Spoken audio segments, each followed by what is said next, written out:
warahmatullahi wabarakatuh. Halo Sobat Bahasa, kembali lagi dalam pembelajaran Bahasa Indonesia. Hari ini kita akan belajar mengenai teks editorial. Apa itu teks editorial?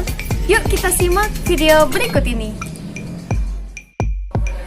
Teks editorial adalah suatu opini yang berisikan pendapat atau sikap resmi dari suatu media atau institusi penerbitan mengenai suatu persoalan yang aktual, fenomenal, dan kontroversial. Nah, editorial ini biasanya juga di dalam koran atau kolom koran biasa disebut dengan tajuk rencana. Selanjutnya, ada fungsi teks editorial. Yang pertama adalah menjelaskan suatu berita.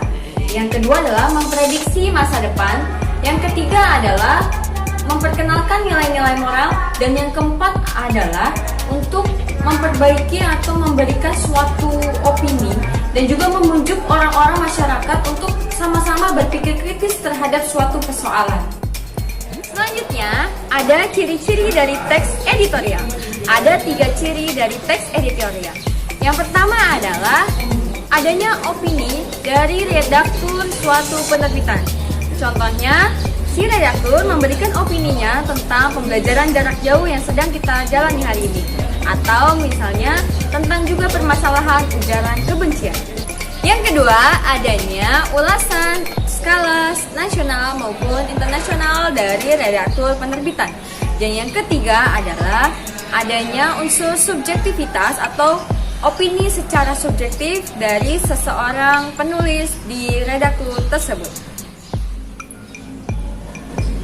Nah, Sobat Bahasa, ada perbedaan antara tajuk rencana atau editorial yang ditulis oleh pers dari menengah ke atas dan menengah ke bawah. Nah, pers yang menengah ke atas itu dia cenderung yang pertama lebih normatif, ataunya dia mengikuti norma-norma yang ada di dalam suatu redaksi. Yang kedua, dia penulisannya lebih pada konservatif dan konvensional, artinya dia mengikuti kaidah baku yang ada di redaksi tersebut. Kemudian yang ketiga, si penulis atau redakturnya itu menulis dengan cara tidak terlalu tajam dari cara bicaranya. Dan yang keempat adalah dia lebih mementingkan pada aspek politis daripada aspek sosiologis. Nah, untuk pers yang menengah ke bawah, dia memiliki ciri-ciri satu, menggunakan bahasa yang lebih tajam atau kritis. Yang kedua, dia lebih progresif atau dia memberikan saran-saran untuk perubahan ke depannya. Nah, yang ketiga, dia lebih tajam dalam berbicara atau menulis. Dan yang keempat adalah si redaktur atau si penulis lebih mementingkan pendekatan secara sosiologis daripada politis. Oke Sobat Bahasa, ada 4 sifat dari teks editorial. Yang pertama situasional, yang kedua krusial, yang ketiga adalah konsisten, dan yang keempat adalah politis. Nah, apa sih krusial itu? Krusial artinya diterbitkan secara berkala, apakah itu harian, bulanan, atau bahkan tahunan. Nah, yang kedua adalah situasional.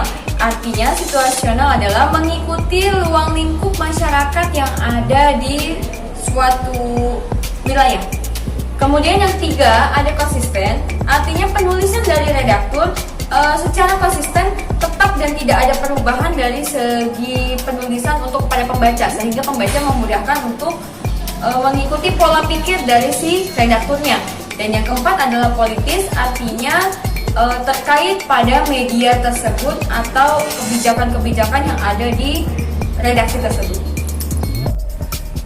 Ada 4 tipe teks editorial. Yang pertama adalah editorial menginterpretasikan. Yang kedua adalah kritis. Yang ketiga adalah persuasif atau berisikan ajakan. Dan yang keempat adalah berisikan pujian. Dalam teks editorial berisikan fakta dan juga opini. Fakta adalah kenyataan yang benar-benar terjadi.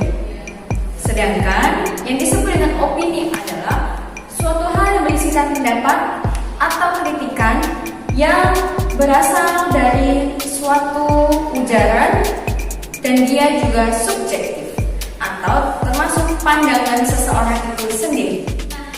Untuk fakta pembelajaran kita akan dilanjutkan minggu depan. Semoga pembelajaran hari ini dapat bermanfaat untuk sobat bahasa semua ya. Sampai jumpa di pembelajaran berikutnya.